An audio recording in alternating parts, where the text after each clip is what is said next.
Now the Nakutis family.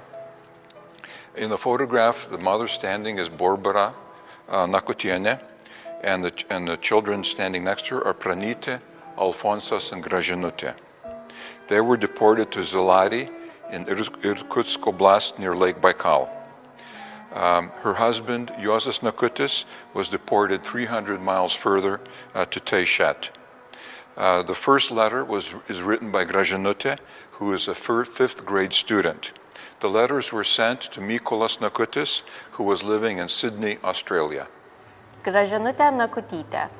Dear aunt, uncle, and loving sisters, this year I finished 5th grade and entered 6th. Pranita entered 4th grade and Alfonsas 3rd grade. So far, we are studying fairly well. It would be extremely difficult for our mother if no one were to help her. We would not be able to go to school because increasingly everything is becoming more expensive, books and clothing. Thank you very much, Aunt and Uncle, for those warm shoes. They will last me several years. So that my feet would be warmer, I put felt into the shoes, much like Siberian felt. Also, our mother has been working on forms for school. She cannot keep up with buying Alfonso's shoes. He runs a lot, and 2 kilometers from us is a stream. He goes there to swim and fish. You cannot go barefooted because the rocks are sharp and there is broken glass. It would be horrible to get cut. During the summer, Mother buys him inexpensive slippers at the market. During the winter, he needs warmer shoes. It is hard for our mother. She does not have a single moment to rest. Barbora Nakutiene, my most dear, we heartfully thank you for the package we received. My daughters say that they would smother you all in kisses, aunt, uncle, and loving sisters, for such incredible shoes. I will knit gloves from the wool, and from the cloth I will sew several identical dresses for Easter. Thank you so much for those warm shoes that you sent me. However, most regrettably, they are too small for me. My feet have been damaged by the severe cold. I need loose-fitting shoes. This pair would have been warm and beautiful. I even broke into tears. Why am I so unfortunate? I will give them to Gražinutė. She was sick twice with pneumonia. She has to avoid becoming cold. Oh, the beauty of the wool. If they were not of one color, I would be able to knit a scarf. I cannot find the words to express my joy and thankfulness for these presents. I say thank you 100 times over. Every winter's day, we wear Siberian felt shoes. It is very cold. The market is 2 kilometers away. When there, I usually have to stand and wait. My feet freeze. The school is not far away, a 10-minute walk. Thanks to you, Gražinutė now has warm shoes. She does not need to wear shoes made of felt. Last year, we had a drought. From our vegetable garden, we were able to only grow 3 cucumbers, and these tasted awful. The potato harvest was very poor. From a 1/4 acre of land, I could only get 6 bags of potatoes. The vegetable crop was very poor. What vegetables there are expensive or are not available. I simply cannot thank you enough for all of your support. Without your help, I do not know how I would have educated my children. Both in the Shukis family letters and in the Nakutis family letters, the need for packages, they were essential for survival. And people survived in Siberia only because of the relatives living in the West sending them support. The Ralys family. In the image, you see Dobilas Ralys with his mother. The letter is written by his sister Ramunė Ralys to their uncle V. Cizinas, living in Paterson, New Jersey. In this letter, she details some of her own life experiences concerning deportation to Siberia. She was attending the 7th grade at the time of deportation. In the Krasnoyarsk district's farm labor camp, Kolkhoz, the middle school was located 2 miles away, which she attended until completing grade 10. At that time, she took over the labor tasks of her mother, who was too ill to work. The Release family had been living in Kaunas, where Mr. Release worked as a bank accountant. In the 1910s and into the 1920s, he wrote general interest magazine articles under the pseudonym Vargo Vaikas, meaning child of misery. This family was deported to serve a 6-year term. Now, what kind of work did I do over the past 2.5 years? I collected and burned straw, planted corn, weeded wheat fields, collected silage, raked hay, transported logs with a tractor, using horses, transported grains from the combine, cleaned grains, shoveled snow, worked as a camp cook, and so on. In all, I did 167 different jobs.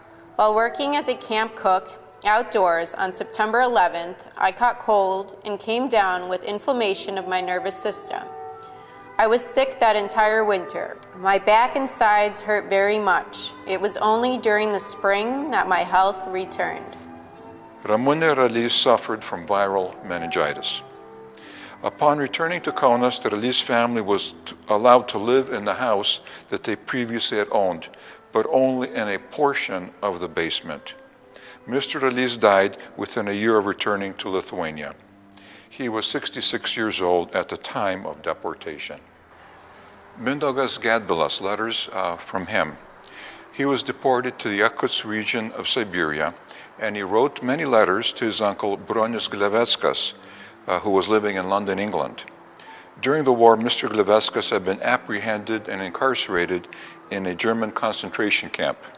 It appears that his health was seriously affected during the incarceration, such that when the letters were written, Mr. Gleveckas was basically bedridden. In this letter, Mindaugas mentions his 8-month-old son, Antanas.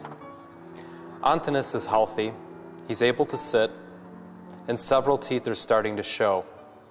As soon as he sees me, he starts to cry and scream until I pick him up and cradle him.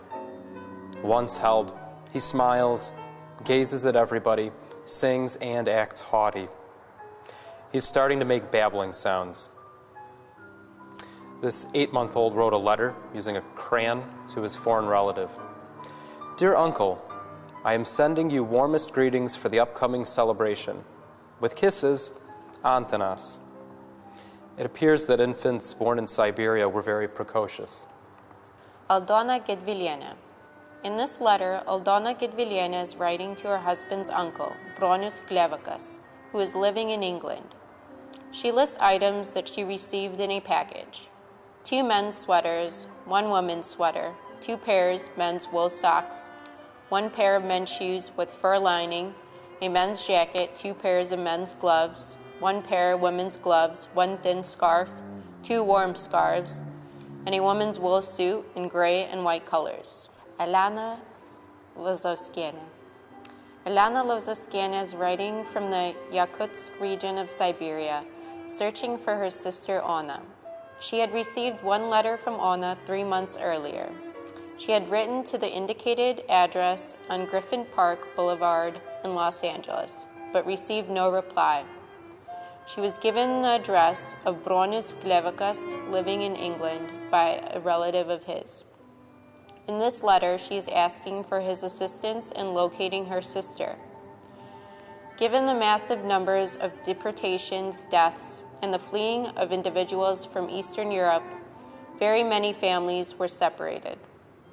A request which occurs repeatedly in the letters from Siberia is an appeal for assistance in locating relatives. In very many letters from Siberia, there are detailed listings of items that were received in packages sent from abroad. It is clear that there was a constant concern that packages were opened and items removed prior to delivery. Also, very many letters note that promised packages never arrived. For many deported families, survival was possible only because of the packages that were sent by relatives and friends from outside the Soviet Union. Algimantas Kuzma. Algimantas Kuzma was deported to the Krasnoyarsk region of Siberia, and he writes to Juozas Gaigalas living in Chicago. Dear uncles, aunts, and brothers-in-law, in response to your letter, written on June 1st, I answered it immediately after the death of my mother. I enclosed 3 photographs of the funeral, and I wrote rather superficially about life here. But did you receive the letter? That is not clear. Thus, I do not know whether to write or not. When I receive word that our letters reach you, I will write about everything. In many letters from Siberia, the dates of letters received and written are carefully recorded so that track could be kept missing, meaning censored, letters. Mr. Kuzma had written a carefully worded letter which was rather superficial, but was censored. The second attempt made it to Chicago, as did at least one more subsequent letter. Everyone who wrote letters from Siberia knew of the censorship and expected their letters to be reviewed. Thus, the content of the vast majority of these letters deal with rather superficial life events and issues. Nevertheless, one can read between the lines and understand the true meaning. Also, some revealing items did slip through the censorship system, as these letters from Siberia have revealed.